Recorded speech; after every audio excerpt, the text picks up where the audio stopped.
ពុជាថៃអនុម័តនឹងចុះហត្ថលេខាបដិញ្ញាចិត្តអនុវត្តនៅបទឈប់បាញ់ឲ្យបានពេញលេញ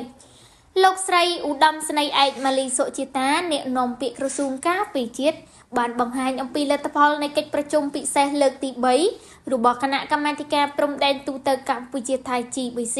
ដែលបានប្រព្រឹត្តទៅនាព្រឹកនេះហើយបានបញ្ចប់នៅវេលាម៉ោង 10:20 នាទីនៅច្រកអន្តរជាតិព្រំផាកានខេត្តបៃលិនប្រទេសកម្ពុជាទល់នឹងខេត្តចន្ទបុរីប្រទេសថៃក្រោមការសង្កេតការណ៍ពីក្រុមអ្នកសង្កេតការណ៍អាស៊ាន AOT ប្រចាំកម្ពុជានិងថៃដែលដឹកនាំដោយឯកឧត្តមនាយឧត្តមស្នេហ៍ទាសីហាឧបនាយករដ្ឋមន្ត្រីក្រសួងការពារជាតិកម្ពុជានិងឯកឧត្តមណាត់ផុនណផានិតរដ្ឋមន្ត្រីក្រសួងការពារជាតិថៃលោកស្រីបញ្ជាក់ថាកិច្ចប្រជុំពិសេសលើកទី3របស់គណៈកម្មាធិការព្រំដែនទូទៅកម្ពុជាថៃ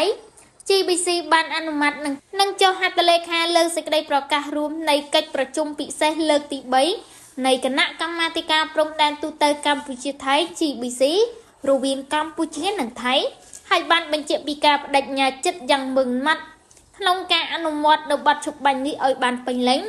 និងស្វែងរកសន្តិភាពស្ថិរភាពនិងសុវត្ថិភាពជុំប្រជាពលរដ្ឋដែលរស់នៅតាមបណ្ដោយព្រំដែនកម្ពុជាថៃ